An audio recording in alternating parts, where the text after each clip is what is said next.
Gente, bem-vindos a mais esse webinário de cenários de gestão comigo e com Magali Bin, minha sócia e CIO da Fiduc.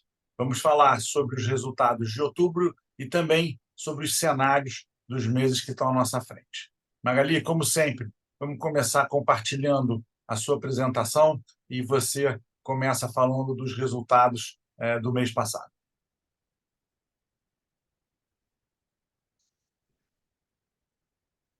Tá ótimo, Pedro. Já estão olhando, acho que a apresentação aqui.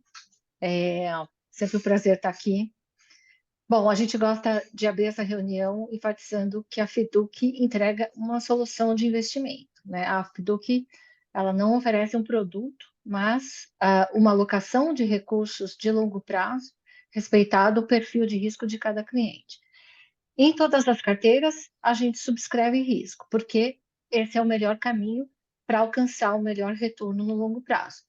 E a diversificação faz o papel de mitigar a volatilidade, mas não nos exime dessa volatilidade. Então, em alguns momentos, isso faz parte do bom jogo de investimentos.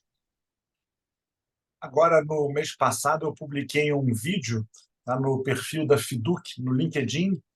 Tenho uma pílula dele também nos nossos canais do YouTube e do Instagram e Facebook, que é um paper de um grande gestor americano chamado Howard Marks, da Oaktree Capital, e ele fez esse paper em agosto, a gente fez o vídeo agora, e se chama basicamente More Winners or Fewer Losers, mais vencedores ou menos perdedores. E ele trata exatamente de como uma gestão vencedora no longo prazo não pode estar entre a primeira e a 25ª posição de 100 posições dentro das melhores gestoras. Ela tem que estar, ao longo do tempo, entre a 25ª e a 50ª posição, e essa posição, que é o segundo quartil, leva uma gestora, ou levou uma gestora, no exemplo da Oaktree, a estar nos 4% melhor,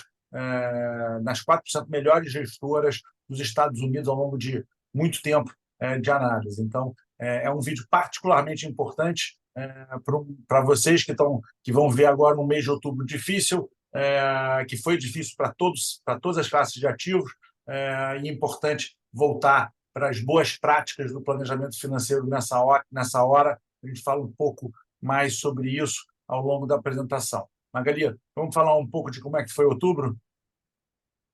Sim, Pedro. Outubro foi um mês de aumento de aversão a risco no mundo e também no Brasil, e, portanto, com resultados negativos para a maior parte das classes de ativos, principalmente aquelas de maior risco, naturalmente. Então, antes de entrar no resultado dos fundos, eu queria mostrar o resultado por classe de ativo nesse slide. Ou seja, sem surpresa, né, só investimentos mais conservadores, né, e com baixíssima volatilidade ficaram no terreno positivo, junto com o dólar aqui, que tipicamente se valoriza nesses momentos de aversão a risco, e todos os demais ativos que a gente acompanha ficaram em território negativo, inclusive alguns investimentos até mais conservadores, como esses índices IMAB aqui, né? A gente tem o IMAB5, IMAB e o IMAB5+, né? Que define basicamente prazos diferentes de carteiras de títulos NTN-Bs, né? Títulos públicos. Esses títulos, embora também, né, com um caráter talvez mais conservador, eles sofreram uma marcação negativa esse mês em função do aumento da curva de juro futuro no Brasil.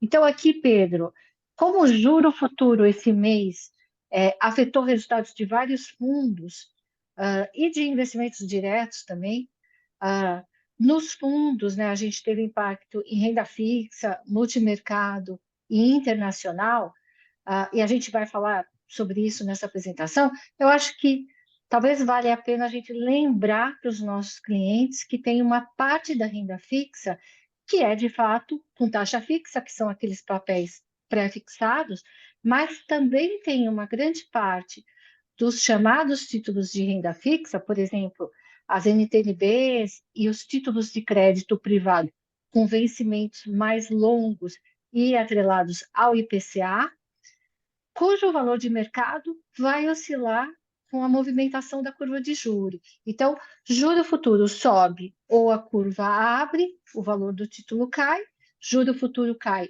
ou a curva fecha, o valor do título aumenta. Mas essa volatilidade não altera o rendimento contratado se o título for carregado até o vencimento. Só que essa volatilidade acho que gera uma preocupação, né? Porque o investidor às vezes olha o extrato e tem aquela sensação que o seu patrimônio encolheu. Então, de fato, ele vai perder sim, se ele resgatar o investimento naquele momento de marcação ruim, mas se ele não vender e esperar o título vencer, ele vai receber exatamente a taxa contratada. E isso ocorre também com os fundos, né, que compram esses papéis, né? O valor dos papéis pode ir se alterando ao longo do tempo, dependendo das condições de mercado, mas os fundos que mantêm esses papéis na carteira vão receber a taxa contratada se mantiverem, né, e não venderem aquele papel no momento ruim. No mês de outubro, acho que também vale falar, essa alta do juro futuro aqui teve associado a dois fatores principalmente. O principal, sem dúvida nenhuma, foi esse movimento global de alta dos juros, que foi puxado pela taxa de longo prazo de juro americana, né? Em parte, também devido a uma preocupação com o quadro fiscal brasileiro, que apareceu mais para o final do mês. Mas, de novo, né, assim como acontece com o investidor individual, um fundo só realiza de fato um prejuízo com o papel que se desvalorizou se ele vender no momento de marcação de preço ruim. Então, essa perda pode ser totalmente recuperada ao longo da vida do título e se o gestor carregar o título até o vencimento, ele vai receber exatamente a taxa que ele contratou. Essa parte do que você mencionou sobre resgate em quadros de volatilidade negativa de classes ativas, de superfundos, prática de bom planejamento financeiro. Quem estiver escutando isso, fala com o teu planejador sobre as melhores práticas de planejamento financeiro. É fundamental entender que um prejuízo ele só aparece se você resgatar. Se você está diversificado na sua carteira e bem gerido na sua gestão ativa, eventualmente uma volatilidade negativa na sua classe de ativos, se não for resgatada, ela devolve no futuro aquilo que ela foi negativa no presente. Então, é importante escutar isso como não só uma lição de investimento, mas como uma boa prática de planejamento financeiro. Magali. Indo agora para os resultados dos fundos, né, o que pesou mais nesse mês foi o desempenho da renda variável, ações e internacional. Né? No fundo de ações local, a gente caiu 4,3%, mais do que o índice Ibovespa, né? Embora no ano a gente esteja mantendo um resultado muito superior. A volatilidade do juro, como falamos, impactou de maneira leve o fundo de renda fixa, mais forte o resultado do multimercado, embora esse último tenha superado em muito o desempenho da indústria como um todo. E os fundos de previdência, como são carteiras, né, eles seguiram o resultado das caixinhas, né, das categorias que fazem parte do fundo. E performaram ligeiramente melhor do que algumas categorias, algumas classes de ativos, mas no resultado geral, né, como subscrevem risco, porque são carteiras, eles se situaram no campo negativo no mês fechado. Indo agora para o fundo de renda fixa, né, o fundo rendeu 0,8% em outubro. Aqui à esquerda a gente tem a distribuição por estratégia de renda fixa, então liquidez, fundos de crédito privado mais atrelados ao CDI e os de crédito privados atrelados à inflação. A gente nota aqui no gráfico da direita que tanto os fundos de liquidez, né, quanto os crédito privado, CDI, seguiram mais de perto o CDI no mês, que foi de 1%, enquanto que o de inflação, ele subtraiu performance. Né? Então, esse, Pedro, é justamente aquele fundo que carrega títulos de crédito privado mais longos, atrelados ao IPCA, né, e que quando a curva de juro futuro abre, ou seja, os juros futuros aumentam, ele sofre aquela marcação negativa. Acho que a boa notícia aqui é que, para a categoria de fundos de crédito em geral, a gente continua a ver uma recuperação nos spreads de crédito, né, sinal de um mercado mais tranquilo. O fluxo para a categoria está estável para levemente positivo nos últimos 2 meses, também o que reforça uma perspectiva de recuperação. E aquela taxa de carrego, que é a taxa média que está contratada pelos papéis que estão na carteira do fundo, essa taxa está alta, né? Porque houve a reciclagem de papéis aí naqueles momentos em que o mercado estava mais estressado, né? Então, esses fundos hoje carregam tipicamente uma taxa contratada, vamos dizer assim, mais alta do que normalmente carregariam, e isso significa mais rentabilidade também no futuro.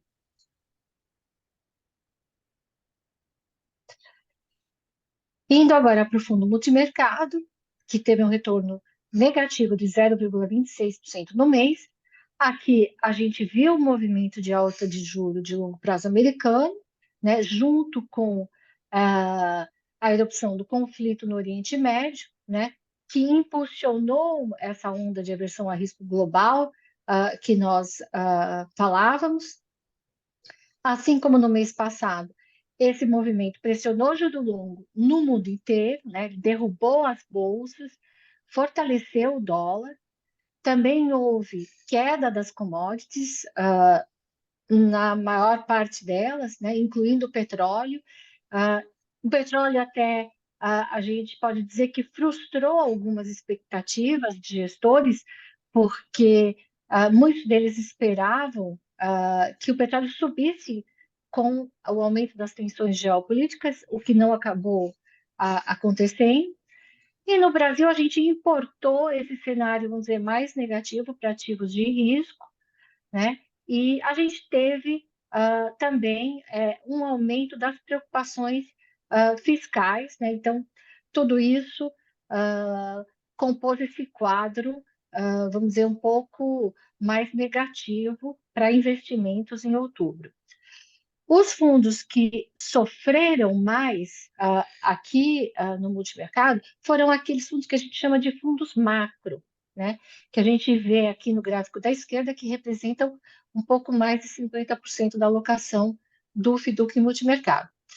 Nesses fundos, as teses de investimento estavam mais concentradas na queda da taxa de juro global e também um pouco em Bolsa Brasil. Então, foi daí que se originaram as principais perdas no mês. Aqui também, Pedro, acho que vale a gente observar que a gestão ativa do Comitê de Investimentos da FIDUC, percebendo essa dificuldade dos fundos macro na leitura de cenário, já começando no início desse ano, o comitê decidiu diversificar um pouco mais a carteira para incluir outros tipos de fundo multimercado. Então, aqui, nos últimos meses, a gente incluiu um quantitativo internacional, aqui também incluímos um fundo novo de crédito, e o resultado desses fundos tem surpreendido positivamente, né, nos últimos meses. Acho que eles funcionam muito bem como um contraponto importante para mitigar as perdas que a gente observa nos multimercados macro nesse momento, né? Tanto que se a gente olha o principal benchmark de fundos multimercado da indústria, que é o índice de hedge funds da Ambima, a queda de outubro foi bem maior que a nossa, né? Eles tiveram uma perda de 0,86% em outubro contra 0,26% do nosso fundo. Só por curiosidade, o IHFA, que é esse índice que você falou, ele tem um percentual definido de fundos macro também? Ou ele tem mais exposição a fundo macro do que a gente tem no nosso superfundo? Ele tem provavelmente um pouco menos, porque ele espelha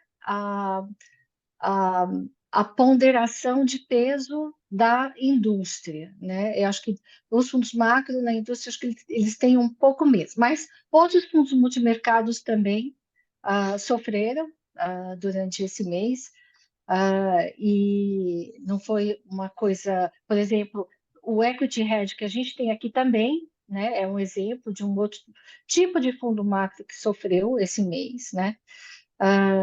Então, o resultado não foi bom, tá? Esse fundo, esse índice IHFA, ele é um fundo que tem peso por patrimônio líquido. Então, ele faz uma representação do que são aqueles fundos que são mais representativos mesmo na indústria, tá? Não é uma média, vamos dizer, de todos os fundos, né? Ele tem esse peso maior daqueles que representam, em termos de patrimônio, mais também. Indo agora para a renda variável, né? Nesse mês o fundo de ações caiu 4,3%, mais que o Ibovespa, que caiu 2,94%. No ano, contudo, né, a gente apresenta um excesso de retorno, ou seja, ele bate o Ibovespa em 4. Então, é um fundo que tem tido um desempenho muito bom nesse ano de 2023. Na renda variável, o que a gente nota é que o cenário externo, nos últimos 2, 3 meses, tem exercido uma maior influência sobre o mercado, tá? Então, esse movimento de correção que a gente viu em já vinha vindo em setembro, né, e continuou nesse mês de outubro, né, e no final do mês, né, a gente ainda teve um pouco mais de estresse, vamos dizer, na Bolsa Brasileira, com as declarações do presidente sobre a meta fiscal. Basicamente, aqui, Pedro, a declaração foi que o governo não se comprometeria com o déficit fiscal zero em 2024, né? Acho que é um ruído aí, porque ainda vai ter algumas definições em relação a essa questão da meta, né? Assim, é simplesmente, vamos dizer, uma declaração que não é o caminho definitivo ainda. Eu acredito que o mercado nem estava esperando uma meta zero, que a meta zero fosse, vamos dizer, cumprida durante o ano de 2024. Depois o mercado até voltou um pouco no começo desse mês, né? Ele recuperou um pouco em relação a essa reação inicial, mas a gente sabe que preocupação fiscal agrava o estresse na curva de juro, na bolsa impacta principalmente as ações ligadas ao consumo doméstico, ou seja, aquelas ações e setores que estão mais dependentes da atividade e do juro para dar certo, né, para prosperar. Do ponto Maria, de vista, pode falar, Pedro. eu fiquei na dúvida porque deu um glitch aqui na gravação quando você falou justamente dos resultados. O resultado do mês do fundo de ações, que é o fundo de renda variável, foi menos 4,28, foi um pouco pior do que o resultado da Bovespa, que é o índice da Ibovespa, que é o índice da Bovespa, mas no acumulado do ano, e aí, quando você foi falar do acumulado do ano, eu não consegui escutar direito. Você pode repetir o que aconteceu no acumulado do ano, porque eu sei que a gente está melhor do que a Bovespa, do que o Ibovespa no acumulado do ano, por favor? Sim, no acumulado do ano, a gente tem um excesso de retorno em relação ao Ibovespa, que é o benchmark desse fundo, de 4 pontos percentuais. Então, a gente está indo melhor do que o Ibovespa em 4 pontos percentuais. Então, que é uma performance muito superior. Perfeito. Apesar do resultado de outubro, ainda assim, nós estamos acima do índice. Maravilha. Obrigado, Magali. Perfeito. Do ponto de vista dos gestores especialistas, aqui a gente nota que, embora eles estejam mais expostos ao ciclo doméstico do que o internacional, assim, do ponto de vista da escolha dos papéis, os gestores estão se concentrando em posições de maior qualidade, ou seja, aqueles papéis que têm balanços fortes, fluxo de caixa, mais sólido também, né? Bons balanços. e também ações um pouco mais defensivas, né? Por exemplo, tem um peso grande no setor elétrico aqui. E a gente nota também que muitos deles ainda rodam com uma parcela de caixa mais alta do que a normal. Isso tudo mirando também a questão da preservação de capital nesse momento, tá? Prova disso, né, é que o nosso resultado do ano, né, que a gente comentou agora há pouco, que é melhor, né, do que o do Ibovespa em 4 pontos percentuais, também veio com uma volatilidade menor, né? A nossa volatilidade de 12 meses é de 17%, contra uma volatilidade de quase 19% do Ibovespa.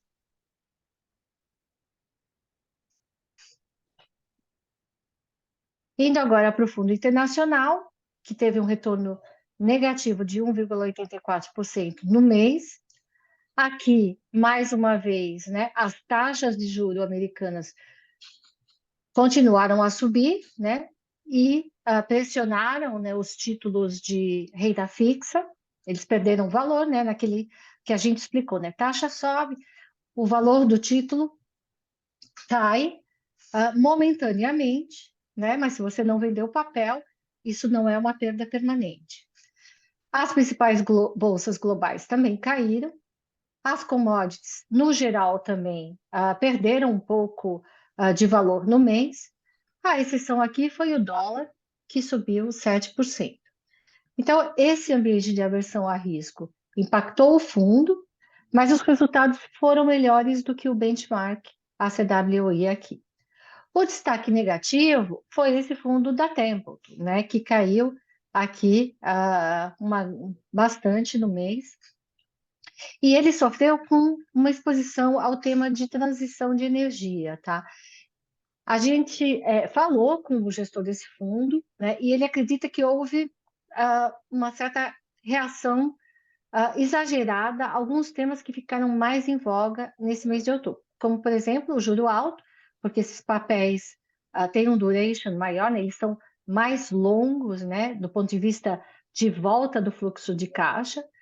Também sofreram com a demora na definição de um programa de subsídios para as empresas que estão no tema de transição energética, isso mais lá nos Estados Unidos, e teve outras questões também que foram muito específicas a certas empresas que estavam na carteira. Mas ele acredita que parte dessas perdas devem se reverter aí nos próximos meses. Em termos de ativos, principalmente que estão dentro do fundo Rio Bravo Alocação, os destaques positivos foram o ouro, né, como a gente já falou, e ações Japão. E os negativos foram os treasuries longos, as ações da China e de Hong Kong também. E, finalmente, aqui eu acho que vale mencionar que o dólar valorizou 1% no mês, né? Quando o dólar valoriza, ele mitiga um pouco qualquer perda que a gente possa ter tido nos ativos em moeda americana, mas apesar dessa valorização de 1%, ele não compensou totalmente as perdas nos ativos. Aqui também acho que é importante mencionar, Pedro, que não houve nenhuma grande mudança na carteira em outubro. O maior peso segue sendo ações, né, de diversos países e setores, então uma carteira bem diversificada. A renda fixa continua quase com 1/4 de exposição, e o ouro aqui aproximadamente com 8%.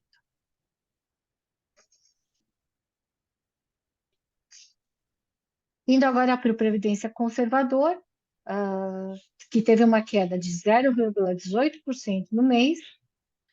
Aqui, como esperado, as estratégias de maior risco também tiveram os piores desempenhos, né? A classe de ações foi a principal detratora, embora a performance desses fundos aqui tenha sido melhor do que a do Ibovespa.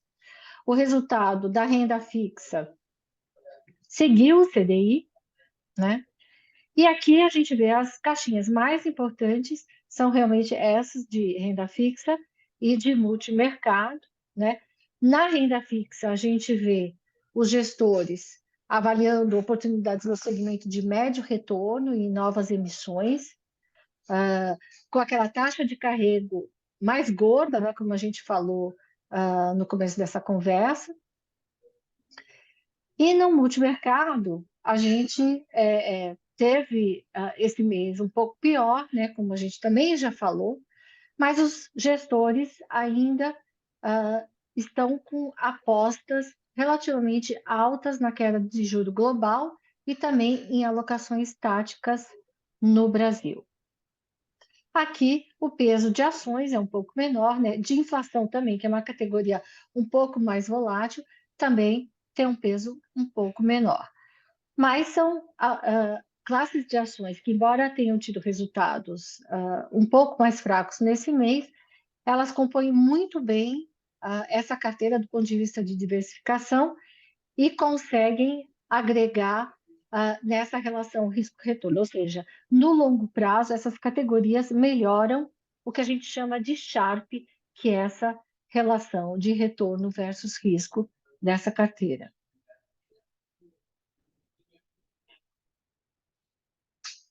No Previdência Balanceado, aqui a gente tem um desempenho um pouco mais duro, né, uma queda de 0,83% no mês, também mais do mesmo, né, um ambiente de aversão a risco que impactou negativamente várias classes de ativo, como ações, como imobiliário, inflação e multimercado.